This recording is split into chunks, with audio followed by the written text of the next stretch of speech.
Good morning, good afternoon, good evening. Thank you so much, friends, wherever you've joined us from. I'm saying this because we have viewers from across the globe, so it makes me very happy to welcome each one of you to another insightful episode that we're about to have here at Immigration and Jobs Talk Show. Thank you so much for joining us.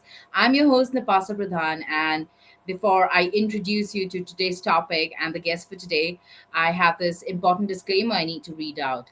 And that is by watching our videos, you agree and understand that the information provided by our experts and attorneys, including comments and replies from users, is not legal advice. Use of information is at your own risk.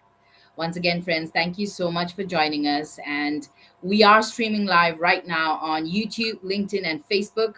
And we really appreciate your participation and your enthusiasm, for our discussions on immigration matters. So I'd say wherever you're watching us from, if you have any queries, any questions, which you want to probably ask our guest today directly, why not drop them in the comments? We'll be very happy to take them.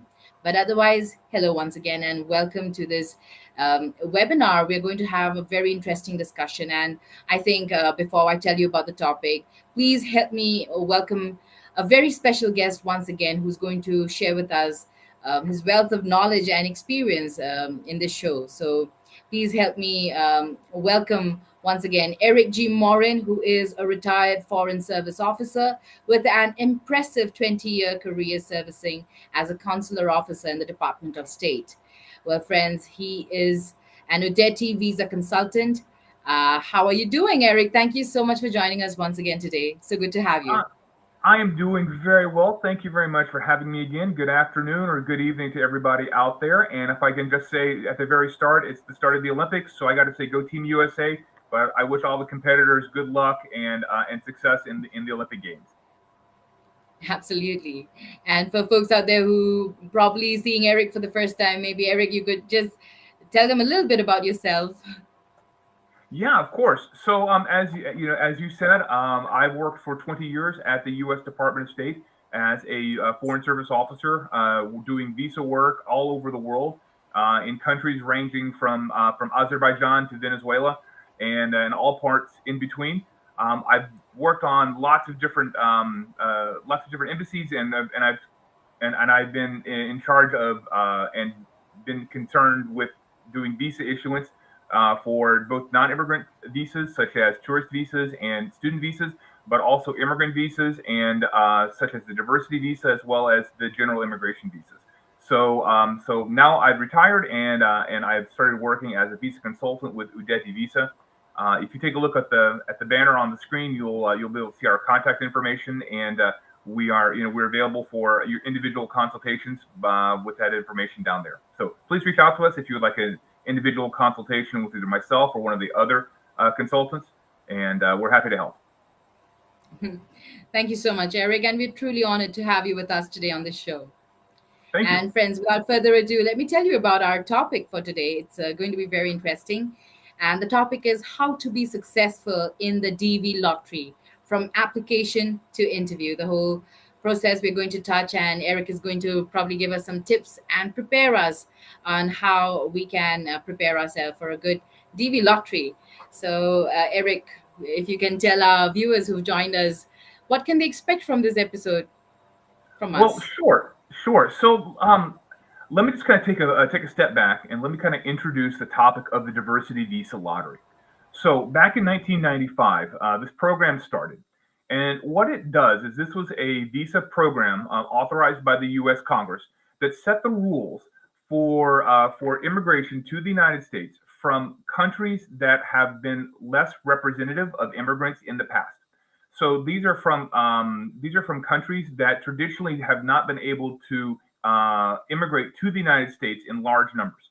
So the reason that this program was started was to ensure the diversity of the American culture.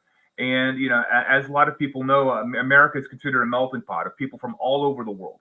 And this program is designed for people who are from countries that don't send a lot of immigrants to the United States, to give these countries the opportunities to immigrate to the U.S. and therefore increase the diversity of the people that are living and that are immigrating in the United States.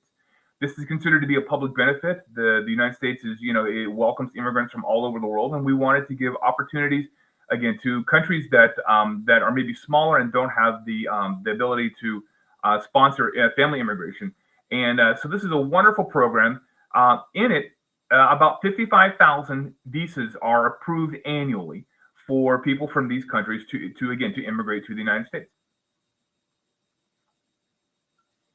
So it's entirely a lottery then, and uh, so diversity Yes. visa lottery. So anybody from the world, well, we will get to Yeah. who is eligible for a DV lottery, Hmm. but otherwise, I mean, it's a diversity visa and it's purely Yeah. a lottery. So it's Yeah. purely on luck, right? So basically, how this is done is the system has been set up is that people who are from eligible countries are basically apply online and they put their name in the hat, and the application to put your name in the to put your name for consideration to receive one of these DVs is completely free. So anywhere, anyone from around the world can take some time, fill out the application. It's done online, and then they have just as much chance as pretty much anyone else. So to anyone else to secure one of these 55,000 visas. The last information I have is that this program is very popular, and from the last numbers that I have is that in 2023 there were about 9.5 million entries into this lottery. So the lottery window is open for about a month and a half from October to November every year, and Mhm. then these names are selected, and then in March, excuse me, then in May of the next year, these people are notified of their being selected for the DV. Um, so again, it's a relatively small number. Consider all of the global interest, but again, it is available to everyone, and everyone has a chance to put their name in. There are several different strategies that people can use to increase their chances, and then there are also different ways that people can be more successful in the interview and in the document preparation stage, which is something that I can talk about further. Absolutely, and we are all looking forward to diving deeper into diversity visa and the whole lottery process today. But Yes. maybe just in short, tell us if it is a non-immigrant visa, an immigrant visa, and or is it like a job visa or a tourist visa kind of a thing? Well, you know what? It's a very interesting type of visa because U.S.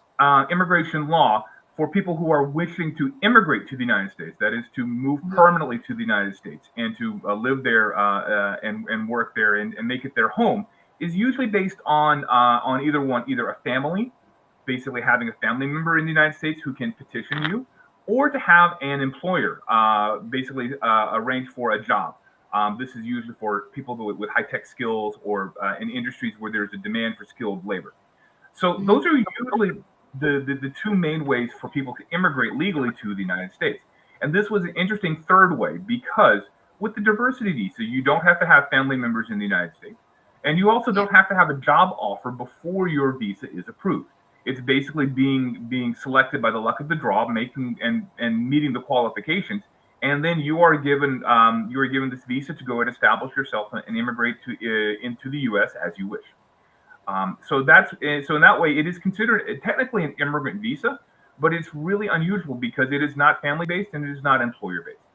It is Super not a interesting. non-immigrant visa because people who get the DV are on the track on the immediate track to acquire their permanent residency cards, and then later on, if they wish, become citizens. So this is what all immigrant visas do with the with the understanding and with the intention that the people that receive these types of visas will be able to eventually become citizens and live permanently in the United States. So interesting. Well, we will just get to know DV lottery and the DV visa, the diversity visa Yeah. properly in this episode today, friends. And as you can already see, Eric, the first question on the screen, since you've already introduced us to the diversity visa, Hmm. and let's get into the lottery process then. And also, if you can Sure. give us an overview, from application to the interview, what are the Sure. steps So involved? So with the diversity visa, I keep talking about underrepresented countries or countries that send many immigrants to the United States already, because the law was designed for countries that do not send a lot of immigrants. So every year, we determine which countries have sent a large number of immigrants to the United States, or from which a large number of people have immigrated to the United States. And those countries are excluded from participating in the lottery. So these types of countries are usually the ones that you would think of, populous countries that have maybe a large amount of contacts with the United States, and therefore there are lots of ways for these people to immigrate through immigrant visas to the United States. So just the top six, China, India, Pakistan, in Asia, Nigeria from Africa, Brazil, and Venezuela in the United States. There are several more, but those countries, citizens, people from those countries are not eligible for the DD. However, if you are not from one of those countries, the smaller countries such as Ghana, such as Nepal, such as South Africa, something like that, then this is an opportunity for you to put your name in and enter the lottery. So if you are, if you meet the country qualification, then you have met the one of the primary, one of the two primary qualifications for the visa. So you have to be from the correct country, and second of all, you have to have a minimum of a high school education or 2 years of work experience that required some type of technical training or the equivalent. So this is a pretty low bar because I think in most countries and most people are going to have at least a high school or a secondary education, and that's the other qualification. The belief being is that anyone who is at least moderately educated should be able to come to the United States and be able to establish themselves in a career and provide for themselves. So when you're looking at what are the qualifications, who can enter a DV visa, it's pretty wide. Having a high school or better education and being from one of the countries that does not send a lot of people to the United States. So as long as you meet those two qualifications, then you can go ahead and enter the and enter the DV lottery.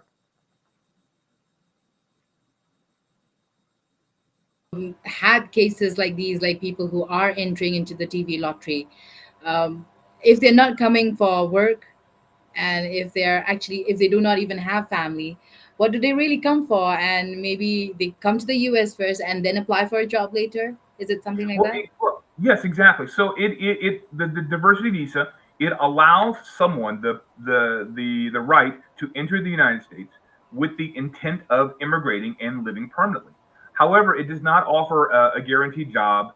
There is no guarantee of your travel. There is no guarantee of any social benefits or anything like that. It just opens the door and allows any people who receive these visas for them and their family to be able to enter the U.S. and restart their lives. It gives them the opportunity, and I'm just amazed that every year 9 million, 10 million, 20 10 million, 11 million people actively seek to come to the United States because they do see the U.S. as a land of opportunity. So I'm really pleased that there is that there is this chance for for these people to take that chance and to come up and try their luck at the American dream. So the Absolutely, first and I think people really want to go to America, and other countries may not be on the news as much, but when it's American news, I think the whole world is really, really watching and paying attention to. So I'm sure. Yes, you were saying something, Eric. Sorry Well, for interrupting. I'm as an American, I'm just so proud that my country is seen, worldwide as a beacon of hope, as a land of economic possibility, a land where people can be successful no matter where they come from, and I think that is the American dream, and that's why I think is so many people from all over the world, can really want to be a part of that because it really is not where you're from, not your it's based on just what you can do in yourself. So I think that's the quintessential part of being American. So going back to what the program is it's an online application. So meeting the qualifications, you go to a certain website, which is sponsored by the U.S. Department of State. You enter Mhm. the information, and then during that window when the program is open, and then in the spring the names are selected. So what happens is that even though 55,000 visas are authorized to be issued, what usually happens is that there are more names selected to from the first drawing, from the first go through. Usually about double that number are selected. So just because a person has made that first cut, has made it for that first selection, it is not necessarily guaranteed that a visa is going to be issued. A lot of names that are selected, people decide not to use it. They decide that they don't want to take advantage of this opportunity. Maybe there is some reason why they don't meet the education qualifications, so they eventually end up not being able to receive a visa. There might be other ineligibilities, like any other visa category that would make them ineligible for traveling to the United States, such as a criminal conviction, such as a health concern, such as ties to criminal or terrorist organizations, or anything else that would make someone ineligible. So in May, people are encouraged to check back with the Department of State website to see if they made that first selection. And then once if they have been selected, then they will then be put on a list and the order that they are randomly put on a list, and then they will then be invited for interviews up until the amount of visas is reached. So the process starts. The process of issuing visas starts, like in March or April, and Okay. the embassies try to process all of the diversity visas so that everyone has had a chance to use their visa by the time the program ends in September. The program is rather limited, and any visas that are not issued by September are just go away. The State Department is no longer authorized to use them. So consular officers really try to issue and to interview and issue as many people as possible within that short time frame, that 4 to 5 month time frame. Okay. Thank you, Eric, for clearing that out. And that leads me Of to the course. second question, and half of it is something you've already answered. So, Hmm. who is eligible to apply for the DV lottery? You have already told us you need a Yeah, secondary school. The minimum qualification is the secondary school. yeah. And then, what are the key criteria that applicants must meet? The key criteria is again being from the country of origin that is authorized to participate in the DV, and of having the meeting the educational requirements. That is, having at least a high school degree. In all my time that I've been working on processing DVs, there 99% of the people that have qualified with their educational qualifications.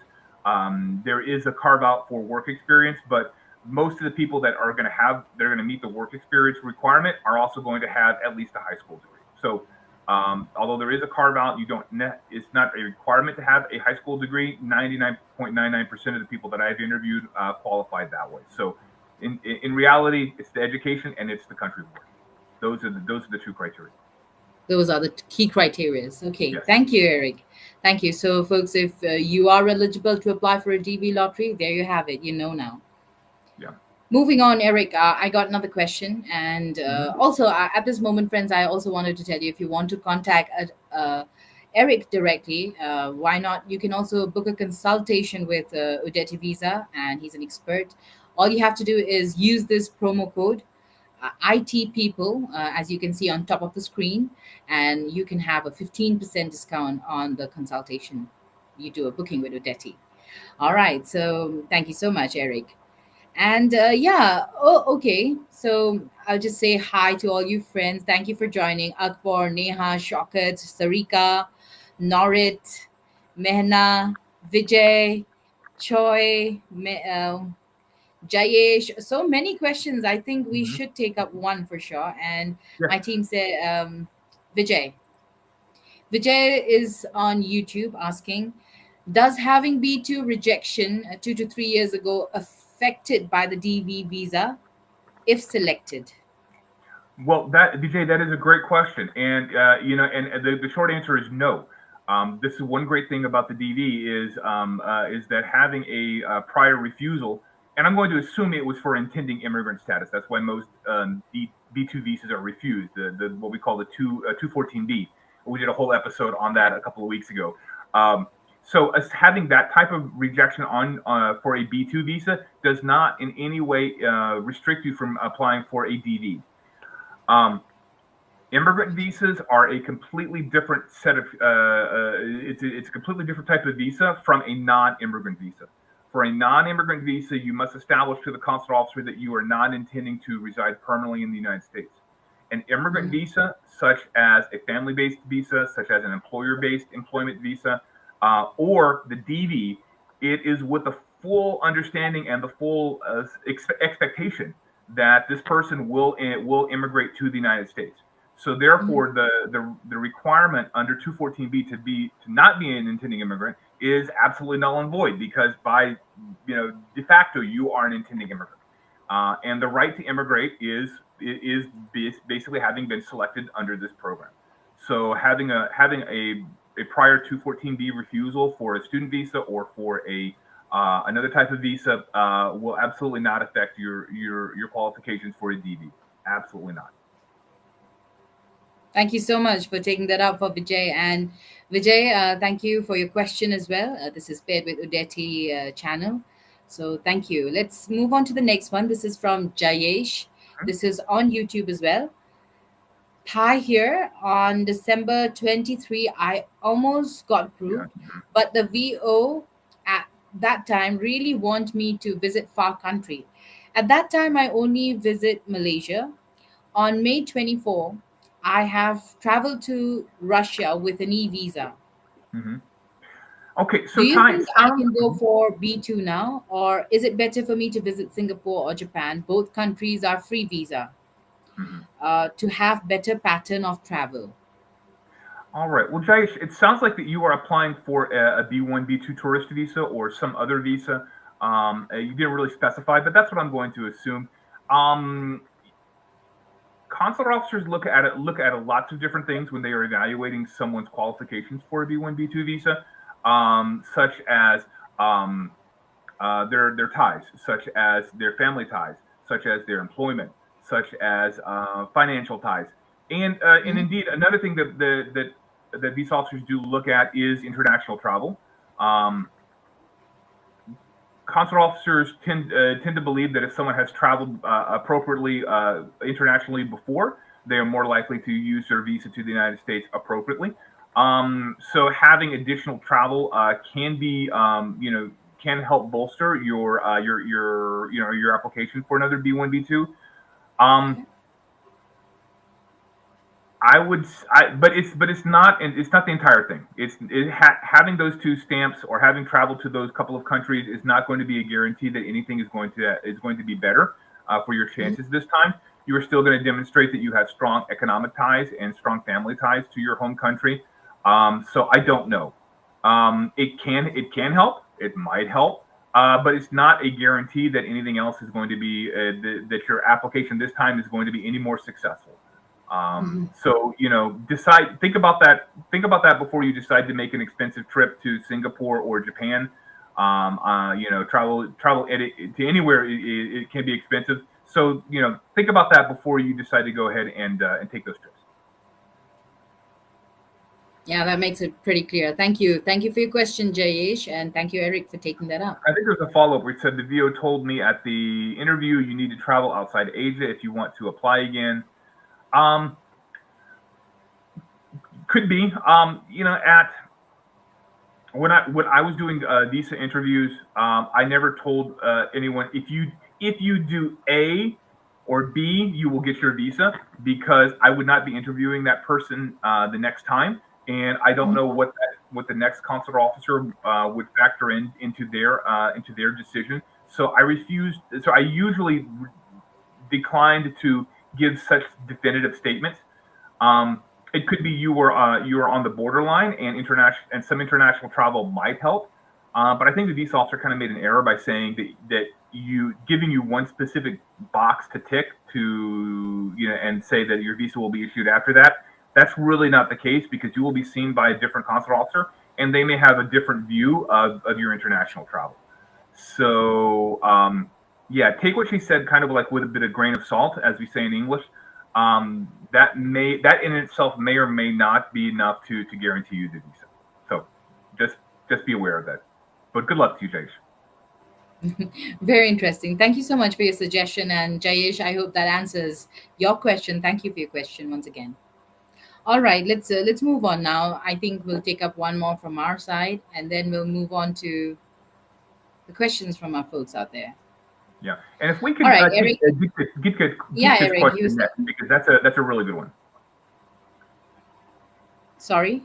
Yeah, after for the next audience question, let's do let's do this one because this was a really good question from Geetka. Okay. Okay, this is Gitika. Do you know Excuse how me. the refusal rate for TV lottery for B2? What is the range of good income?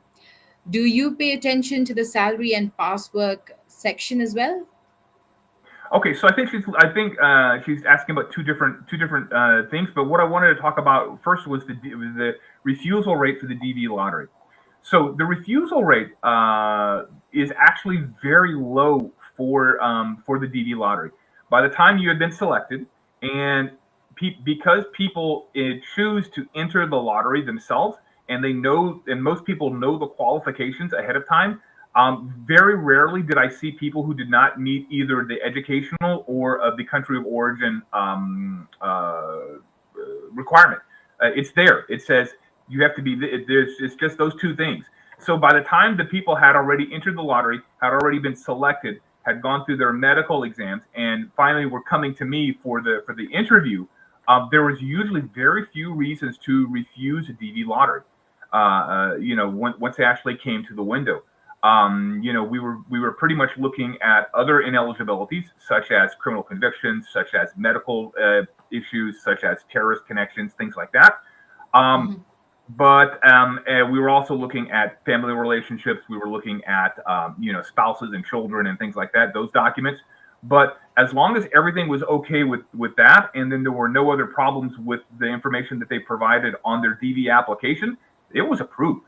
So I mean, I would just off the top of my head, I would probably say 95% of people that came up to the window for their DV interview got their visas because they've already self-selected that they met the qualifications, and as long as there were no other procedural errors, their visas were good to go. So now turning to Wow. the B2, what's the range of good income? Well, that's going to depend on on the country, and I'm going to assume that you are probably from India or Pakistan, somewhere in the Indian subcontinent. Um, and so I can't really assume that to know what is a good income for that country. What the consular officer is looking for is that it is appropriate for the trip that you want to take. They are looking to see if it is the trip that you want to take is feasible under the income that you're making, and they want to see if this is sort of realistic for your lifestyle based on your income. One good example would be when I was working in Azerbaijan. The average monthly income was about $500.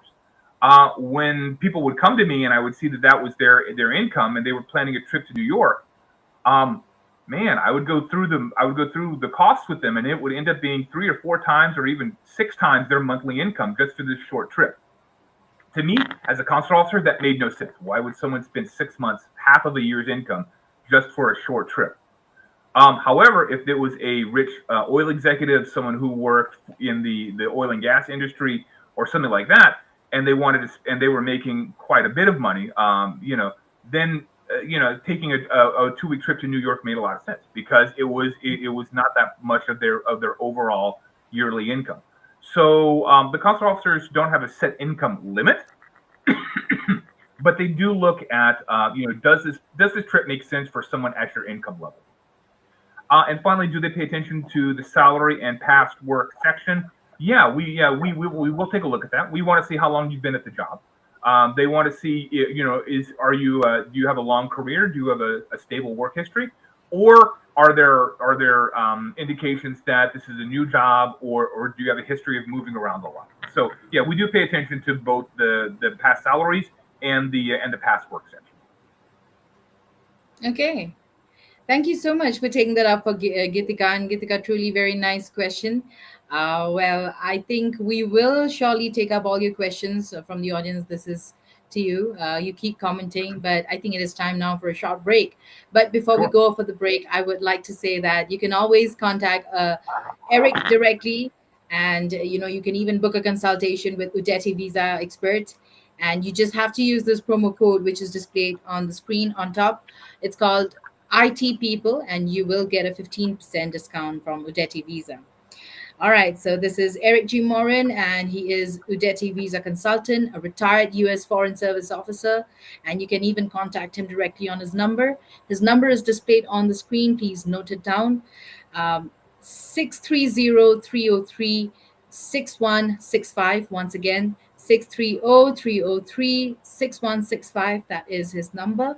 You can even email Eric hello at udetivisa.com, and definitely go check out udetivisa.com to get to know more about Eric G. Morin and also about Udeti Visa.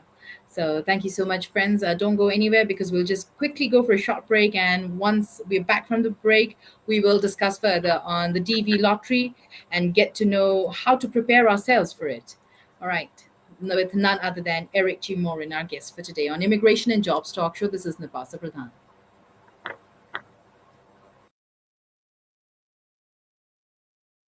Officer who adjudicated over 40,000 cases, I saw many applicants struggle to communicate their purpose of travel and finances during the visa interview.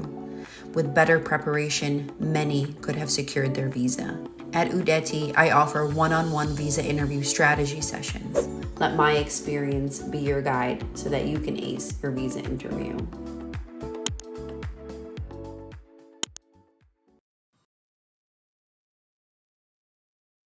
Consultant seeking a new opportunity? We offer job placement services for US citizens, green cards, EADs, and visa holders. We also sponsor various work visas like H1B, E3, TN, and green cards.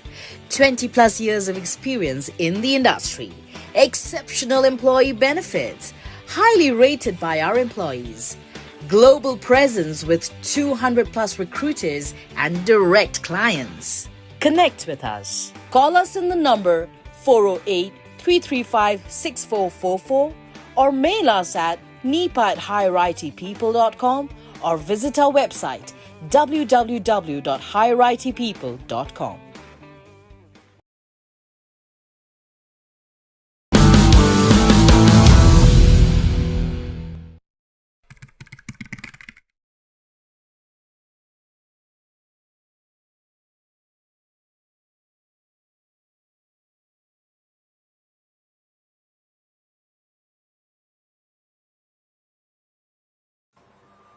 Welcome back to Immigration and Jobs Talk Show, friends. This is Nipasa Pradhan, and I'm very happy to have you folks join us today on this very interesting and insightful discussion with none other than our guest for today, Eric G. Morin. And he is an retired foreign service officer and currently an Udeti visa consultant. So far, so good. Thank you so much, Eric, for being so enthusiastic and for all your energy that you're putting into this show because it's simply wow. You bring so much light to this show. Thank you. Oh, thank you for those kinds words, Nipasa. I do enjoy talking about about these types of visas and sharing my expertise because I know it can be a confusing process. So I'm here to help out as, whatever I can. Thank you. Thank you. It is truly an honor and a pleasure to have you. And today's discussion is how to be successful in the DV lottery. And from application to interview, we have covered a little bit about who is eligible for the DV lottery, the key criterias. And well, now I think, Eric, I also have another question to follow. And um, the next question on the screen, please. Let's take it out from the audience. Yes, this is from Sanvi. What is the historical and legislative reasoning behind limiting the DV lottery to 55,000 visas annually? And was this number chosen arbitrarily, or is it based on a specific immigration policy or goal? This is a great question, and I actually asked our team to prep this because this is a really interesting question about the whole history of the DV and why why the program was started in the first place. So was the I believe the initial allotment for visas when the program first started in 1995 was 50,000. And was it chosen out of the air? Yeah, pretty much. It was a number that was derived by Congress. The U.S. Congress is, of course, the body in the United States that sets our immigration policy.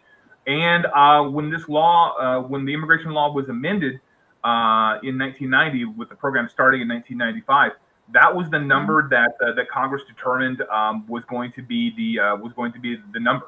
Congress does things like that by setting the number of people that are allowed into different visa programs. For example, the H-1B visa category is numerically limited. I believe that's what, a 75,000 applicants a year. Nipasa, am I correct in that number? 75,000 for the H-1B Okay. cap. I believe that's it.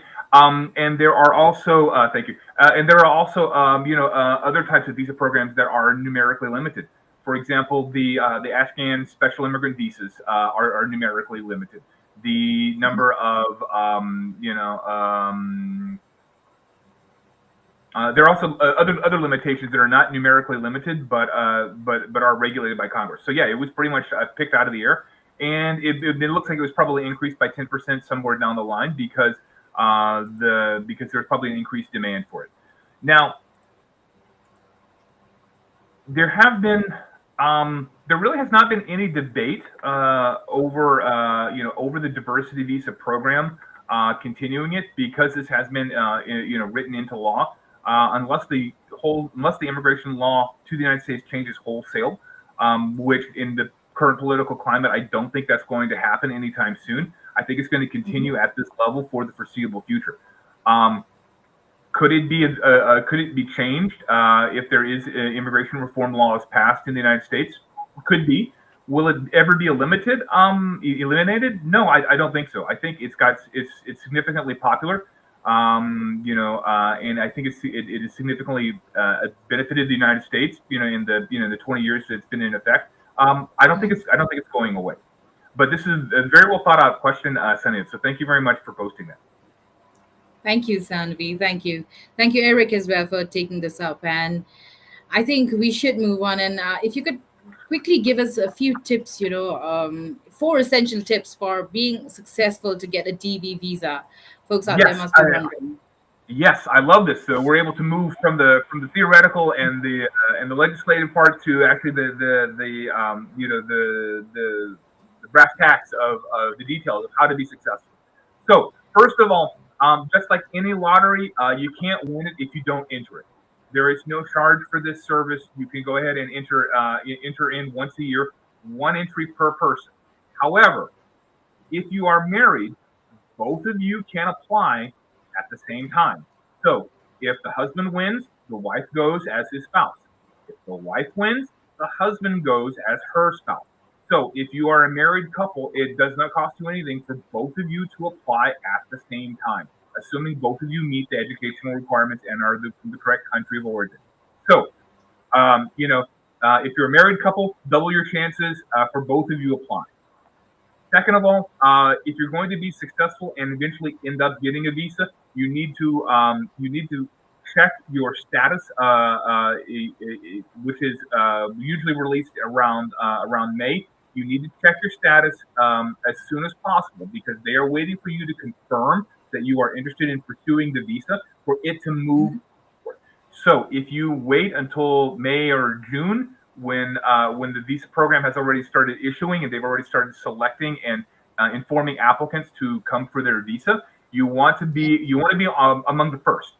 This program is limited, and on September 30th of each year, if a visa has not been issued, it's not going to be issued at all. So you want to be at the head of the line and try to move through that line of interview and being issued as soon as possible, so that you have your visa in hand in the summer, and then you have plenty of time to make your trip to the United States. I've been in cases where I literally handed a person a passport and said, "You have 48 hours to enter the United States." you go. Just don't go to the airport like right now, because you have got to get on a plane to be stamped in. Because this young lady literally was Cinderella. Because if she didn't get stamped in by midnight on the 30th, her visa was no good. It was a child who was joining her parents, and I told her, I'm like, just go to the airport like right now. So that's very important. So the timing, enter often, follow up as quickly as you can with the timing. Second tip: be certain that you meet the educational requirements. Don't enter in if you don't meet the educational requirements. Know and understand what's called the country of chargeability. So know and understand what country you qualify as. I just had a visa consultation with someone, and because they were of one nationality, but they were born in another country, that created a problem. I think they'll be able to get through because there are ways of providing additional evidence to adjust the country of chargeability, but they were not aware of that. And if they were aware of that, and if they had indicated that information correctly on their DV entry, they would have had no problems. I think they'll be okay. They're going to have to get a lawyer involved to help them, but I think they'll be okay. But it was a simple mistake where if they had just thought about it and if they had been paid more attention, they would have not had a problem. The third thing that I see a lot is bad photographs, technical quality of the photographs, and Okay. expired passports. Several times I had to tell DV winners, yeah, your visa is ready to go, but your passport is going to expire in a month. I can't put a visa that's valid for 3 or 4 months in a passport that is either expired or is going to expire soon. And it took them forever to get a new passport. So if you are going to apply and if you are in the process, make sure your passport has plenty of validity after the date of the visa. Because in some countries it's relatively easy to get a new passport, but I imagine in some countries it's very difficult. So don't let that be the thing that stops you. Second of all, fill out the online application correctly. Read the rules because any deviation or any inconsistencies on the application will result in the entire DV application being denied. So the rules are very specific about children under 20, unmarried under 21. You have to list them, even if they don't live with you. You have to list your stepchildren, unmarried under 21, even if they don't live with you, even if they are not intending to go to the United States. So if you have an ex-wife, you have a daughter with that ex-wife, but the daughter is not living with you, you've got to include that child on your application form. You've got to include your spouse, even if you are legally separated, even if you are divorced, got to put them on that application. If you are not yet married, but you're kind of sort of married, but you're not legal. If you're not legally married, maybe you have a religious ceremony. If you're not legally married, that person is not included on your application. If you are legally married, but you're no longer living with that person, but it's not an official divorce, that person has to be on the application. Any sort of mess up like that, done, game over, and your DV is going to be refused. The Okay. fourth thing I'm going to suggest, and this is especially for DVs, avoid, do not fall victim to DV lottery scams. There are tons of people out there that say, "Oh, we'll fill out your application for you for free, and we'll send it to you for free," or or they will assist you for free for filling out your application. Okay, don't use those services. Only use legitimate immigration attorneys and advisors, because so many people fall victim to the scam where, let's say, for example, you allow some fly by night operation to enter in your information, you win, but they don't give you the specific code to access that website to check your status. They could the scam is they control that code, and they'll say, yeah, we'll give you that code, but you've got to pay us 10 grand, or you have to enter into a fictitious marriage to someone else who's going to pay us, or there's always some sort of scam where they extract money from you. Don't do Yes. that. It is a very, very, it can be a relatively straightforward process. You can do it yourself. don't use these DV application or these free filing services. It is a scam, and it can keep you from from receiving something that you are legitimately entitled to. So be very careful. Be very careful. Um, yeah, those are the four. Those are the four things that as a consular officer I saw that made the most difficulty for applicants at eventually getting their DV that once they've been selected. Thank you, Eric, for clearing that out and for giving us those four essential tips. And I hope that viewers out there were taking notes. That's Mhm. for sure. But also, I mean, it's always good to stay vigilant and look out for all these suspicious activities and always avoid to fall into such traps.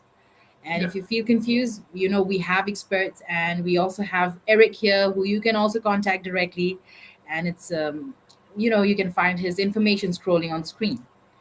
All right, let's move on now to the next question that I have for you, Eric, and this is from Norit, also on YouTube, asking us, how does the DV lottery's country of chargeability rule impact applicants from countries with high demand, such as India, China, or Nigeria, and what strategies can they employ to overcome this? Yes. This hurdle, sorry, let me just, it's a long question. This hurdle and increase their chances of selection. Also, can you explain the significance of the photos section in the DV lottery application, and what are the specific requirements? And there's a Probably continuation best to Norit's full question, and best practice. practices for submitting photos that meet the necessary standards and increase the chances of selection. Pretty Yeah. long, but Yeah. yeah. So the key reason I wanted to take this question, Nord, this is a great question, and thank you very much for posting this. Thank you. Is that he brings up the country of chargeability? So when I mentioned that there were, and he mentions these countries, India, China, Nigeria, of which are not the citizens of which are not eligible to participate in the DV. So um, there are a few ways to adjust this country of chargeability. The first is it can be the country of chargeability can be the chargeability of the spouse. So let's take the example of Nigeria. Okay, if you the a man is are from Nigeria, you are ineligible to apply for the DV. If your wife, however, is, let's say, from Cote d'Ivoire, okay, small, also African country, but also eligible for the DV. If you win, you can use the country of chargeability of your wife. So even though you are a Nigerian, for the purposes of the DV, the country of chargeability can be the one of your spouse. In this case, Cote d'Ivoire. So that is one way that people who are from these other countries, such as India, China, Nigeria, these larger countries, can't participate in the DD. It's Okay. the country of chargeability of their spouse.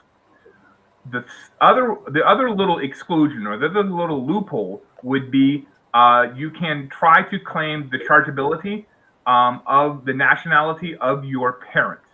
That's a much more exclusive way, and it's so. For example, if you were born in Nigeria, but let's say, for example, your parents were from Sierra Leone, okay, another West African country, and moved to Nigeria, there might be a way for you to use the nationality of your parents. That is a much, much more specific and much more nuanced thing, and should probably be discussed with a good immigration attorney so you get it right. But it may help.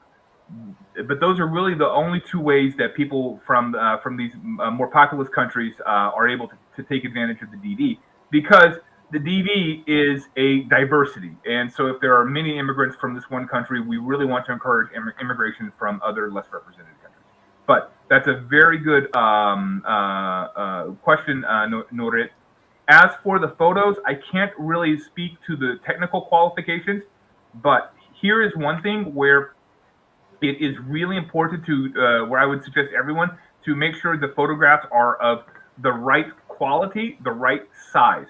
So spend the money, go to a professional photographer, It's the same as a U.S. visa, but again, I've seen people mess it up, and any application whose photograph is not technically correct, it will not even be selected. It will be kicked out even before it gets to be selected because of the processes that the Department of State has to do facial recognition and to do the detection of multiple entries.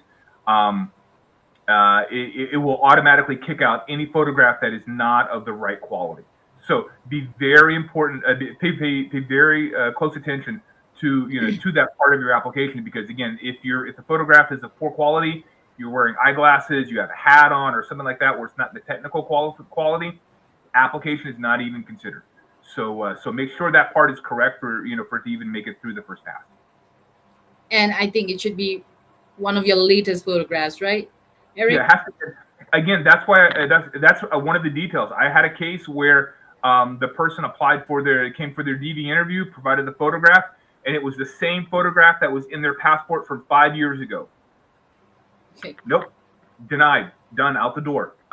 Photograph was not recent, and that was enough for me to have to deny her DV visa if she didn't meet the qualifications. So it was done. So Thank you. don't let that, because she was right at the finish line. I mean, she was right there, but because of that passport, the visa was denied. So to avoid such situations, friends, always make sure that it's the latest photograph at least, and the Yes, correct size and quality. yeah. And trust me, And thank I've you been so there. much. You want to use that one that you had done 2 years ago, but you don't. It's no, it's not good. Yes, and I think folks out there really take a lot of photographs nowadays. It's always good to have one of your passport size as well. Have the Yeah. latest, always. Thank you, Eric, and thank you, Norit, for such an interesting question. Thank you. Let's move on since we just have some more little time. Mhm. Okay, what is the application process for the DV visa? Sorry, Sure. for the diversity visa lottery for 2026, and what should people who are selected expect at the interview? Yeah. So the timing of the DV is very important. I've said this a couple of times, but the window to submit your entry is only for about a month. It's basically October to November every year. Okay. If you Google diversity visa and Department of State, if you're doing any type of research on a DV or you're submitting any information, make sure the website has the .gov prefix or suffix, so you know you're entering it into a legitimate site. Lots of scammers out there, but the window only opens for about a month, October to November, pretty much of every year. Then, once your application is submitted, then nothing happens until about May, and that is when the results are put out. The results are only accessible by the using the unique confirmation code that you get when you complete your application. So you will not get an email saying, "Hey, you won." You will not get a phone call from the embassy or from anyone saying you've won. If you do, it's a scam. You have to go back and check and remember to check the results. And that usually happens around in May. Okay. Okay. Now, once things get started in May, and if you are selected, then you're in the running for your application being moved on to the embassy and then for your visa interview. But you have to keep checking back regularly to know when that date is and know when to follow up with confirming that you're interested. The sooner you confirm your interest, that you actually want to go through with it, the higher on the list you are, and the sooner your interview is going to be. Um, and the consular section is going to interview until they run out of numbers. And again, I've had that happen before where I ran out of the numbers I had midday of like the last day we were doing DVs, and I had 5 or 6 people in my waiting room, and I had to tell them, "I'm sorry, I'm out of numbers. I can't interview anyone else." I had issued the last one that had been authorized for my country. There was nobody else, so you don't want to be in that situation. So keep following up and checking up the results. So Okay. at the interview, for those of you who have gone through a tourist visa application or a student visa interview, It's going to be very, very different because the qualification, the thing that permits a consular officer to issue a diversity visa is meeting the two qualifications and being selected and meeting the two qualifications. Other than that, and a few other routine checks, there is really no other hindrance. So when you get to the interview, there's going to be none of this. Why are you traveling to the United States? What's your income? Have you ever traveled outside the country before? There's none of that because you are presumed to be an intending immigrant and you are applying for an immigrant visa. So there is none of that question about your family, how long you're going to stay, anything like that. With an immigrant visa, the consular officer is going to check a lot of your documents. So at the interview, you do if you are married, bring your marriage certificate because you have to demonstrate that you are legally married to this person who is applying for the visa with you. You want to bring, if you have children, you want to bring their birth certificates, establishing that you are the parents of these children. If you are a step parent, if you are an adopted parent, you bring all of your adoption paperwork and things like that to establish that these are your legitimate children. You want to bring any documentation to show that you meet the education requirement.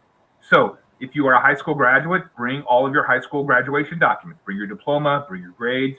If you are a college graduate, bring your college diploma. Bring anything from your university that confirms your educational status. You may want to bring your college and your high school just in case there's a problem with the college. You can at least submit your high school stuff. It's a much more document focused process in the interview, and the consular officer is going to be confirming the information that is contained in these documents. So it is a completely different process. It's a much less stressful interview because you already meet the qualifications. If for a tourist visa, I always like to say, you start at no and you have to convince the consular officer to yes. With an immigrant visa, such as a diversity visa, you start at yes, and only if there is a problem with your application, with the meeting the educational requirements, or if there's something else that comes up in the medical or in our in the background checks, the security checks that we do. Unless there's something that pops up there, you're good to go.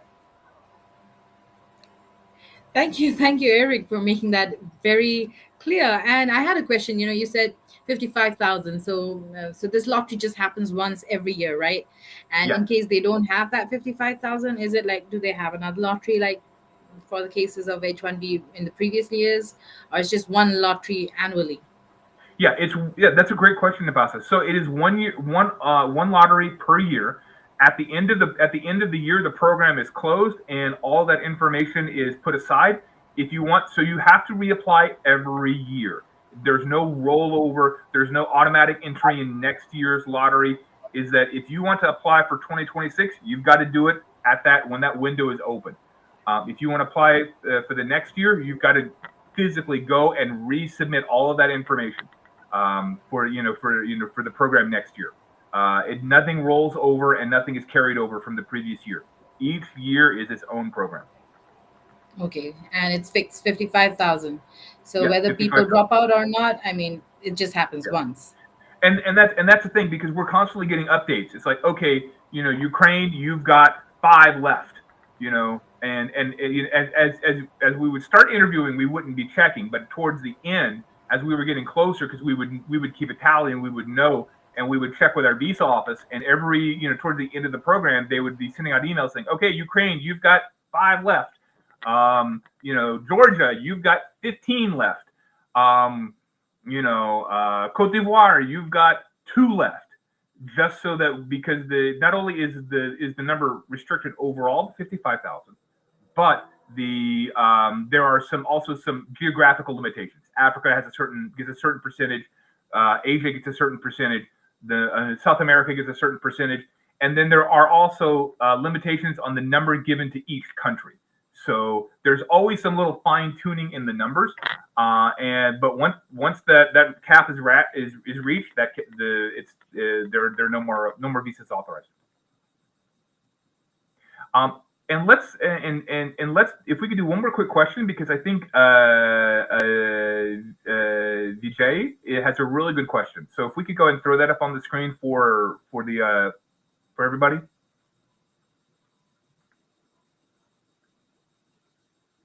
Selected for DV lottery, will it affect future B2 application? And number two question is, have you denied someone a DV?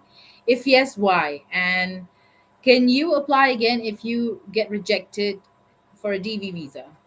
Good, great questions, and I appreciate you throwing that up so quickly, team. Thank you very much for that. So, if you don't get selected for the DV lottery, will it affect your B2 application? It can. The consular officer is going to see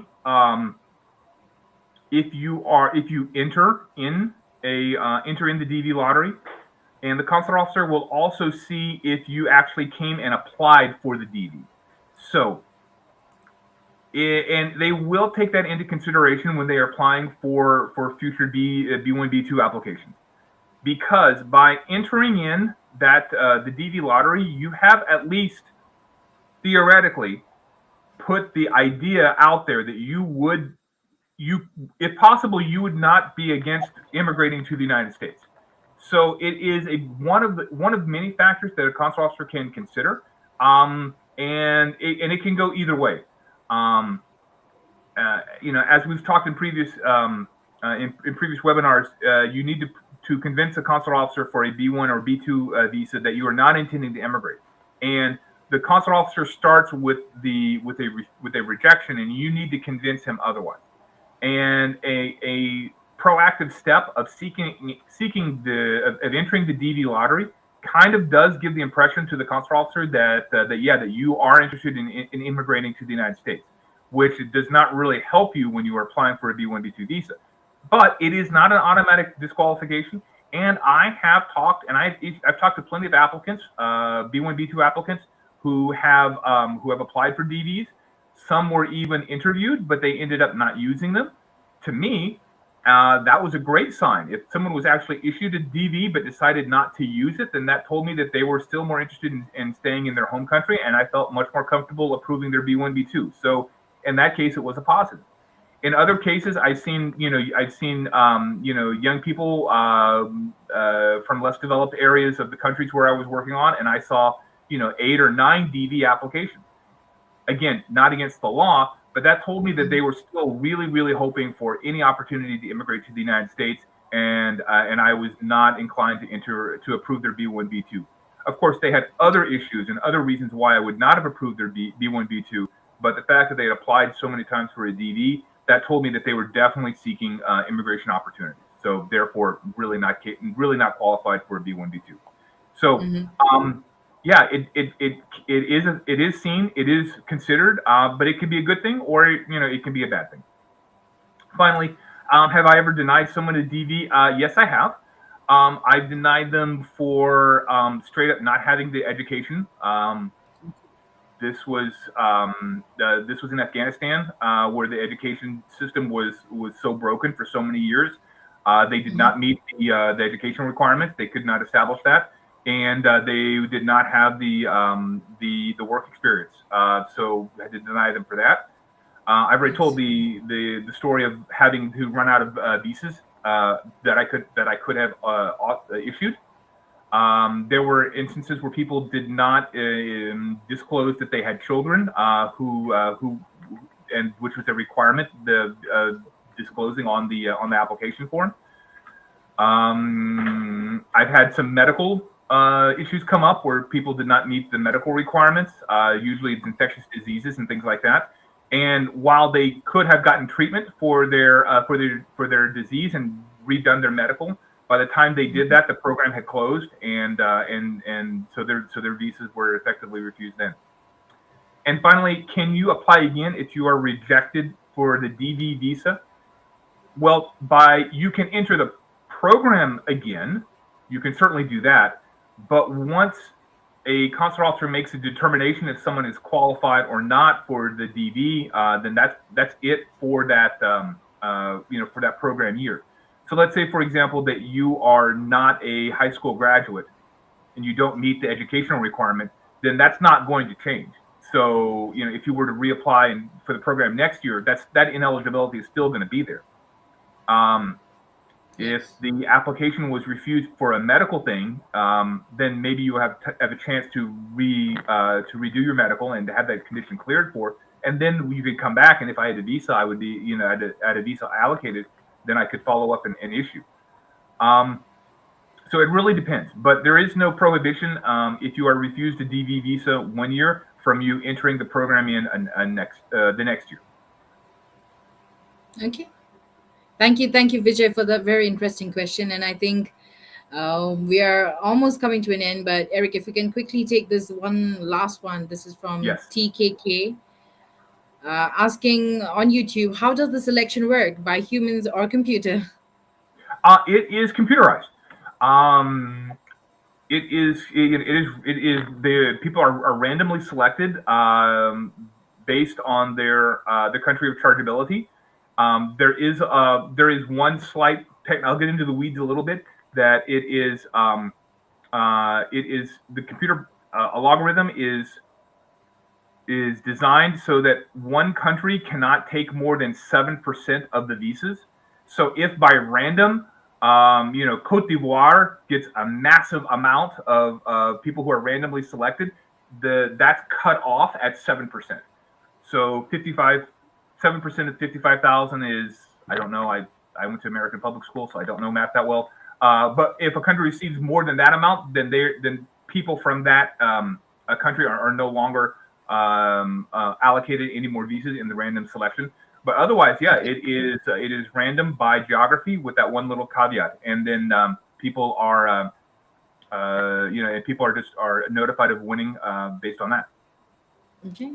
Okay. Thank you, Eric, for taking that up. And well, once you selected, I mean, you won the DV lottery basically among that 7% from your country.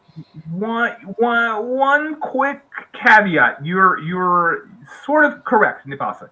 A lot, and I want to correct this. So I'm glad you said it because I think a lot of people think that having your name selected in May guarantees that you will get the DD. No, it does not, because we know that so many people do not use their DDs. We over select names. So just like an airline's overbook their flights because they know some people are not going to show up for their flight, Yes. the same thing happens here. In fact, the number of people selected in the lottery is about 100,000. A little is over 100,000 because we Okay. know how many people are not going to use their visa.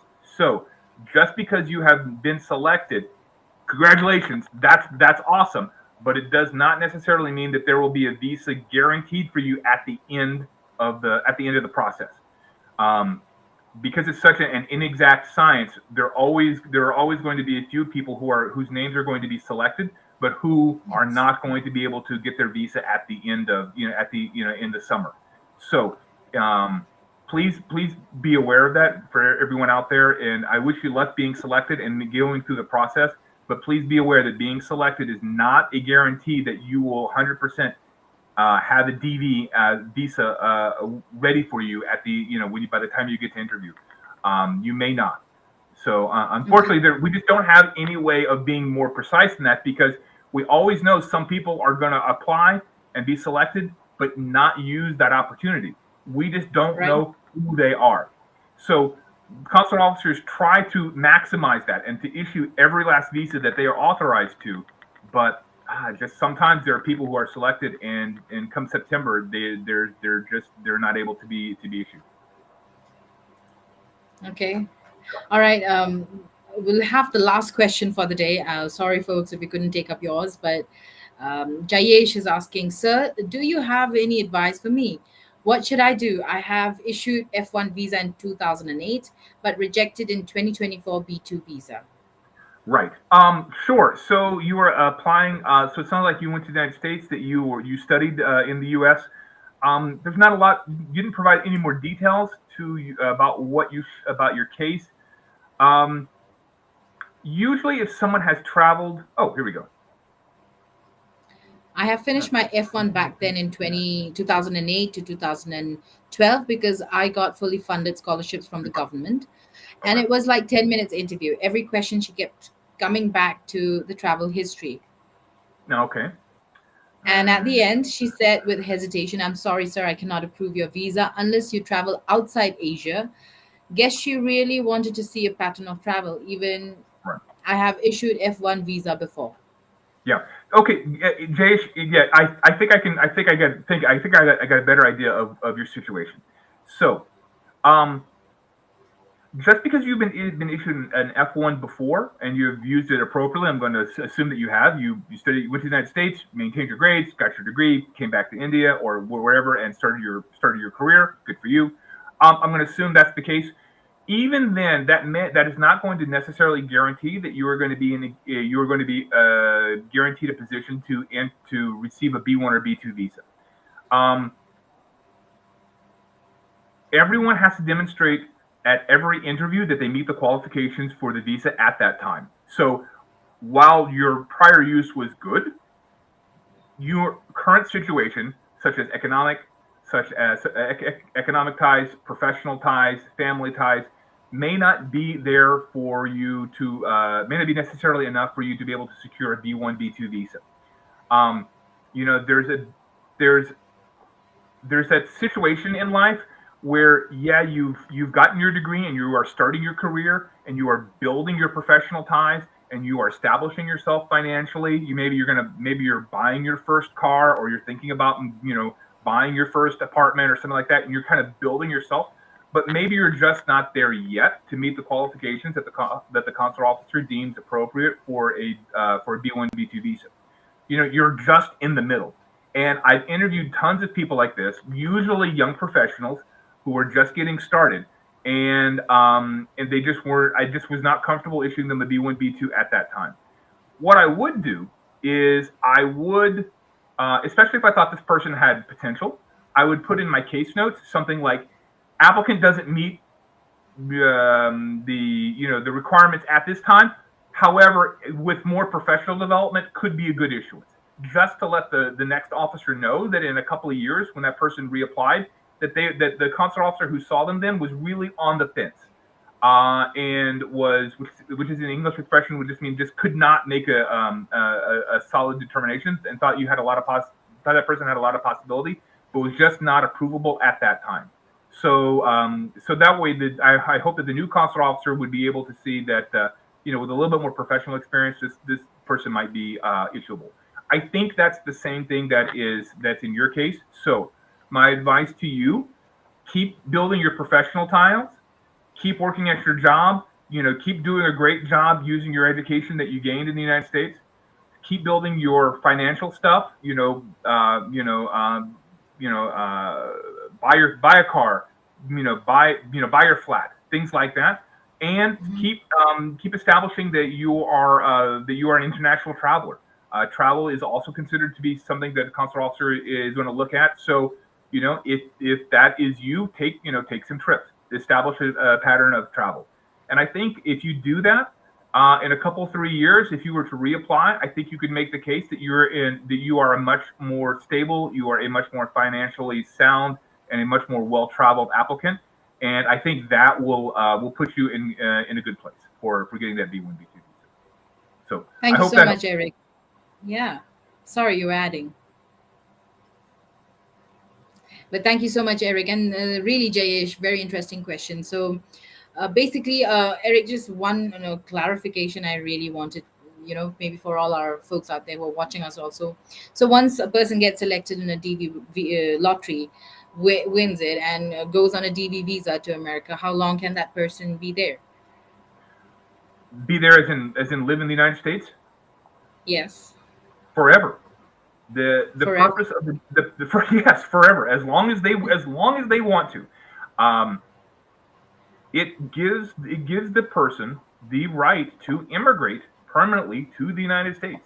And in the United States, we are, our immigration system is based on the philosophy that people want to come to our country, they want to stay in our country, and they want to eventually become citizens in our country. And we make that process as easy as we can to encourage that, by being very welcoming of immigrants, and after a time, and after they've met some qualifications, giving them citizenship, which allows them to permanently reside for in the United States for the rest of their lives. So you can live in the United States on a DV for as long as you want. I have actually met people but on the other hand, I've met people who have gotten the DV, gone to the United States for like 6 months, and they're like, "Nope, I'm done. I want to go back to Ukraine, or I want to go back to the Philippines, or I want to go back to my home country." It was difficult finding a job. Maybe they didn't.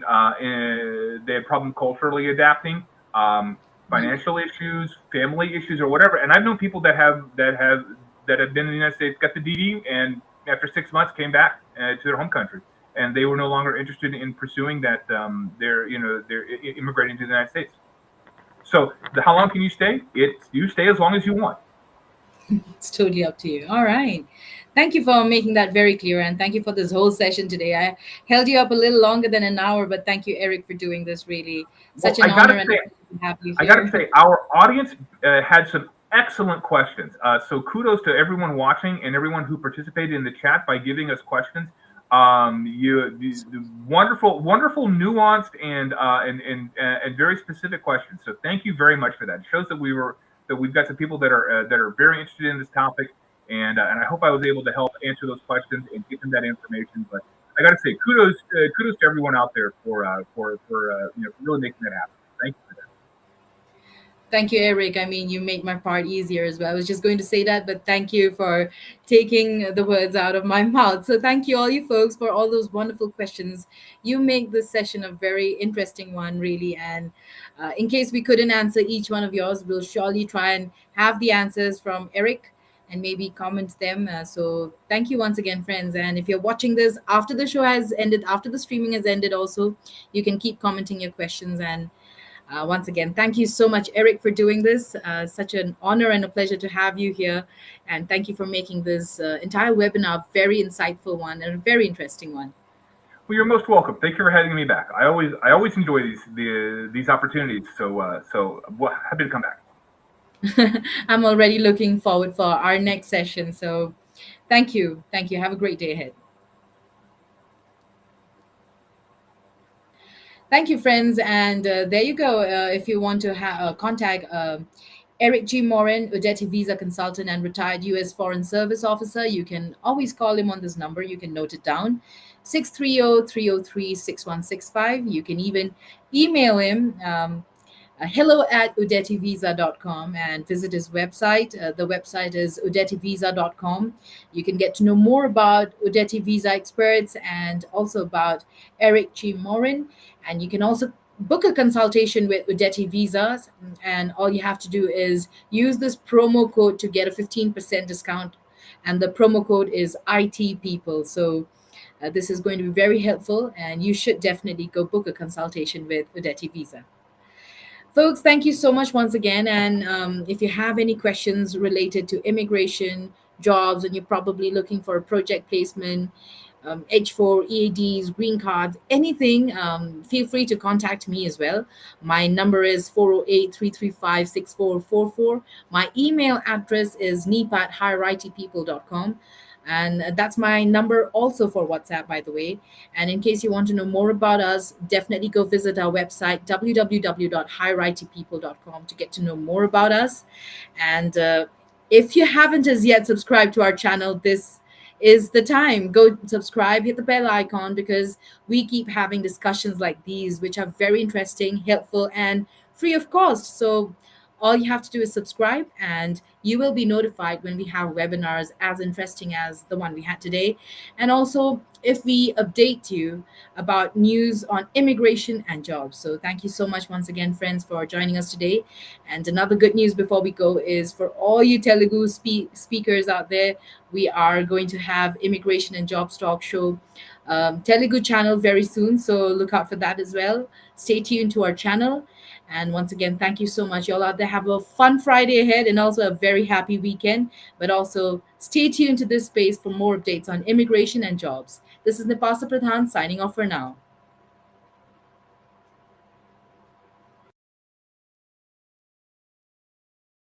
Officer who adjudicated over 40,000 cases, I saw many applicants struggle to communicate their purpose of travel and finances during the visa interview. With better preparation, many could have secured their visa. At Udeti, I offer one-on-one visa interview strategy sessions. Let my experience be your guide so that you can ace your visa interview.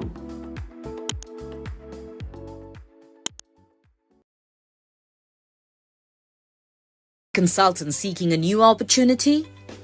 We offer job placement services for US citizens, green cards, EADs, and visa holders. We also sponsor various work visas like H-1B, E3, TN, and green cards. 20 plus years of experience in the industry. Exceptional employee benefits. Highly rated by our employees. Global presence with 200 plus recruiters and direct clients. Connect with us. Call us in the number 408-335-6444 or mail us at nipa@higheritpeople.com or visit our website www.higheritpeople.com.